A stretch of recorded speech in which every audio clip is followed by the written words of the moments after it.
साथियों नमस्कार, मैं हूं नीरज पटेल और आप देख रहे हैं नेशन जनमत। लोकसभा चुनाव के परिणामों में जहां उत्तर प्रदेश की जनता ने बीजेपी के धार्मिक एजेंडे को पूरी तरीके से तहस नहस कर दिया है, वहीं दूसरी तरफ पिछलग्गुओं और बड़बोले नेताओं की राजनीति को एक तरीके से नेस्तनाबूद कर दिया है। नेशन जनमत जब भी इन वोट के सौदागरों को पिछलग्गू पार्टी कहता था तो इनके भक्तों को तकलीफ हो जाती थी, लेकिन अब वजह आपको समझाता हूं कि सहयोगी पार्टी और पिछलग्गू होने में क्या फर्क होता है। दरअसल पियरका चचा के बेटा अरविंद राजभर घोसी लोकसभा से प्रत्याशी थे। समाजवादी पार्टी के प्रत्याशी से बुरी तरीके से चुनाव हार गए। संजय निषाद के बेटे, जबकि संजय निषाद की खुद की पार्टी है, इसके बावजूद उनके बेटे प्रवीण निषाद को अपने सिंबल पर नहीं बल्कि बीजेपी के सिंबल पर चुनाव लड़ना पड़ा था। इसके बावजूद प्रवीण निषाद बुरी तरीके से चुनाव हार गए। इसी तरह की एक और तथाकथित सहयोगी यानी कि पिछलग्गू पार्टी है अपना दल एस। इनको 2 सीटें दे दी जाती हैं, एक खुद लड़ लो और एक से लड़ने की व्यवस्था कर दो। हालांकि जनता ने इस बार ये खेल भी खराब कर दिया। किसी तरीके से अनुप्रिया पटेल शुरुआत में पिछड़ते हुए अंत आते आते अपनी सीट यानी कि इज्जत तो बचा ले गई, लेकिन पड़ोसी सीट रावर्ट्सगंज की सीट बुरी तरीके से इनकी प्रत्याशी रिंकी कौल समाजवादी पार्टी के प्रत्याशी से हार गई।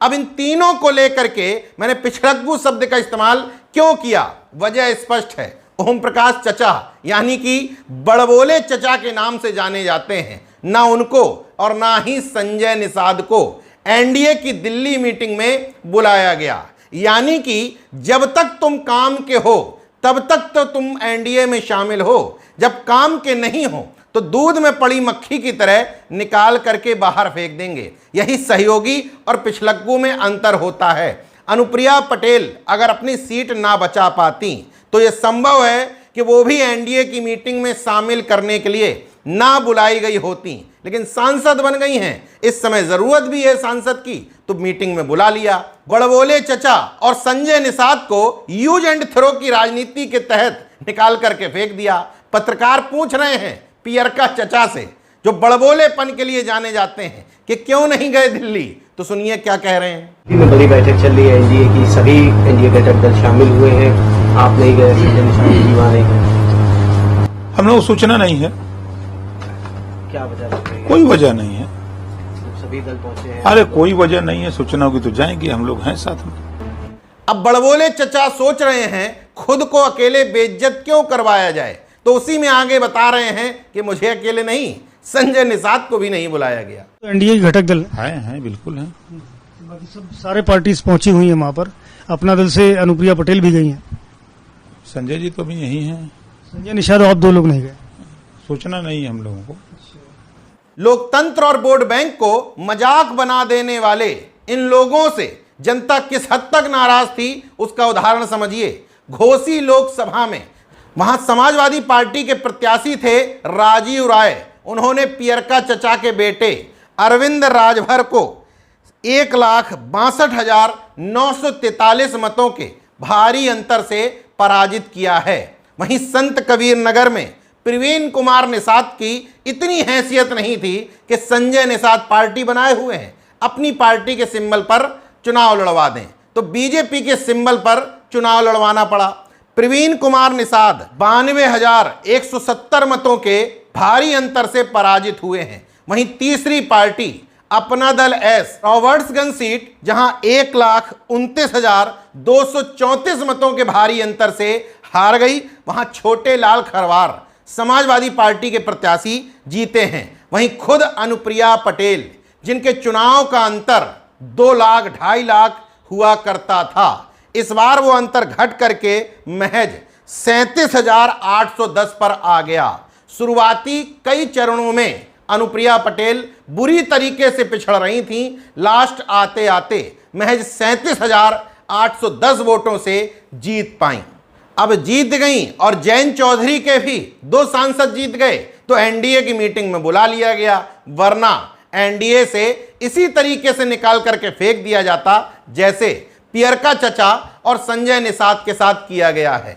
जैसे ही उत्तर प्रदेश में परिणाम विपरीत हुए, गोदी मीडिया तो कह रहा था कि 8 से 12 सीटें आ सकती हैं महज गठबंधन की, लेकिन जब सीटें आई तो पता कितनी, 43। 37 सीट के साथ समाजवादी पार्टी पहले नंबर पर, 33 सीट के साथ बीजेपी को दूसरे स्थान से संतोष करना पड़ा। 6 सीटें कांग्रेस की आ गई।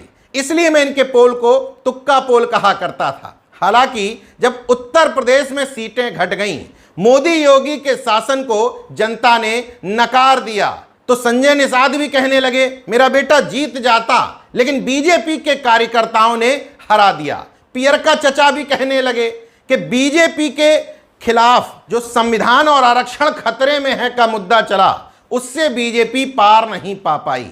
कमोवेश यही बात अनुप्रिया पटेल के मंत्री पति आशीष पटेल भी कह रहे हैं। 69,000 भर्ती मुद्दे की बात भी कर रहे हैं, आरक्षण और संविधान की बात भी कर रहे हैं। पहले जनता जब यही समझाने की कोशिश करती थी तो कहते थे मोदी के नाम पर सब हवा हो जाएगा, लेकिन जनता ने इस बार बता दिया कि हवा नहीं होगा। उसी अयोध्या को हरवा दिया जहां पर करोड़ों अरबों रुपए फूके गए थे। न सिर्फ अयोध्या बल्कि अयोध्या के आसपास की 5 सीटें हरवा दी।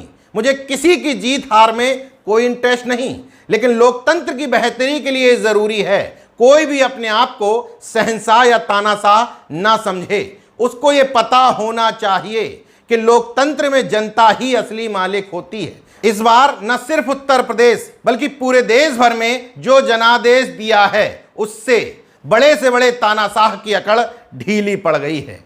देखते रहिए नेशनल जनमत, जागरूक और सजग बने रहिए। जय विज्ञान, जय संविधान, जय लोकतंत्र। धन्यवाद।